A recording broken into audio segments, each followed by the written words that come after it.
Mr. Naresh Jalan is with us today, Managing Director at RK Forgings. And Mr. Jalan, thank you so much for waiting by patiently, but just that the markets are so choppy, it was important to get in our guest's view here, Parag Thakkar's view. But thank you for joining us today, and would love to understand, sir, are you sensing a sense of some bit of government spend coming back? Because a lot of people believe that that was what was ailing the economy, if you will, in addition to elections and monsoons. Do you believe some bit of it is back on track?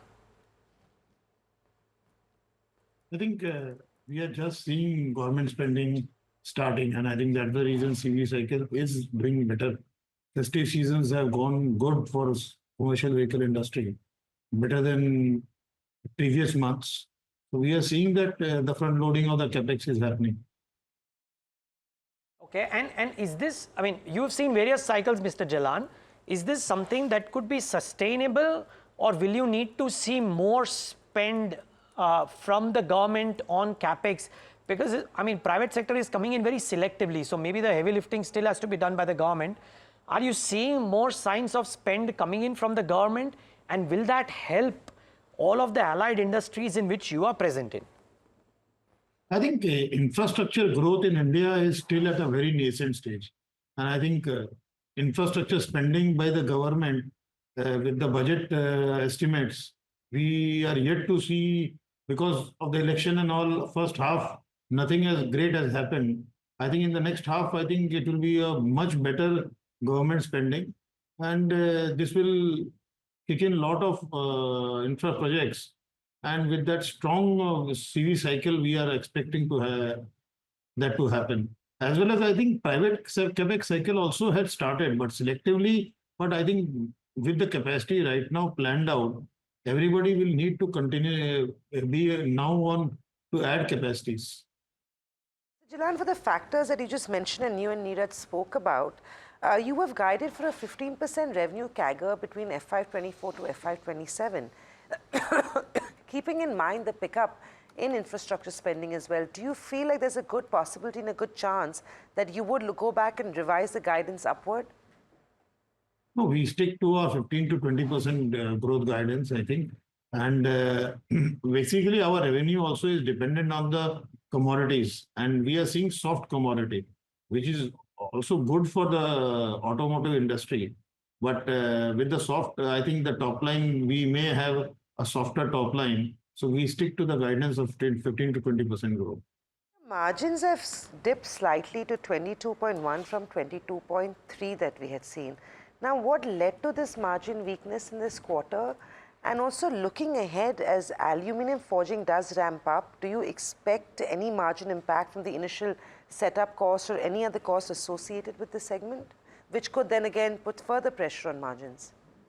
Aluminum forging, I think, is going to start in the second quarter of FY26. Okay, so it's still far out. Yes, and I think that is going to be a game changer for RKFL. And we are starting with a very small capacity of only 3,000 tons annual capacity. And I think from there on, we are going to add up in this capacity. We have a vision in next 3 years to get to almost 20,000 tons per annum capacity in aluminum. But we'll be slow and steady with that. But that's going to be a game changer for RK. Mr. Jalan, good morning. Tamanna here, and thank you so much for speaking with us. The volume growth for this quarter, of course, has been robust, and we've seen that pan out in EBITDA, revenues, etc. Do you see that sustaining? What is the kind of volume growth outlook you have for the full financial year? We have a full, I think we'll be able to sustain that volume growth, and we should be doing better than what we have guided. I think we are looking at almost 15% plus volume growth. And I think we are sticking to that volume, and we are confident of achieving better numbers than what we have guided. About a 15%, even better than 15% for the full year? Yes. Okay. In terms of, the kind of tie-up you've had recently, and I think this was very interesting, the JV with Titagarh and the LOA you have received. Can you give us some idea of when those revenues will come on board? What is the outlook on that JV? So I think the plant is being set up in Chennai, and it's a greenfield project. And we are going to start rolling first set of wheels for Indian Railways I think in December 2025. So we are well on track for last quarter of FY26 to start revenue with Indian Railways in wheel project. Oh, lovely. So 2026, we see those revenues coming in. What is the quantum?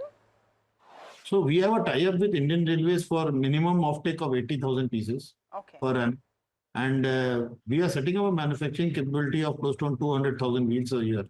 So we are looking at almost by 2028 to get to full production.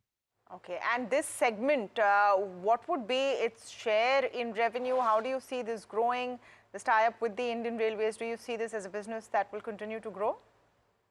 We have a 25-year take or pay agreement with the Indian Railways. So I think for 25 years, we don't need to worry on in terms of offtake from this plant. So till 2050, we have a confirmed order book of 80,000 wheel sets every year. Mr. Jalan, I'm just trying to recollect and rack my brains. This from a 3,000 crore to 5,000 crore revenue run rate was the target till FY25, if I'm not wrong, right? Or was it FY26? FY26. FY26. So you seem to be well on track to not only beat that, but beat that, right? Your trailing 12 months is about 4,100 crores already. So you will probably do that much earlier. Yes, we are going to do it much earlier. Okay. So then would that therefore mean that you revise FY26 higher, or is the situation fluid right now because of how the global economy as well as the recent stress in the local economy? No, I think with the kind of capacity we have added and kind of order book we have right now, and the new businesses which we have won, we are confident of beating that, and we are going to revise our guidance for FY26 on the upward side.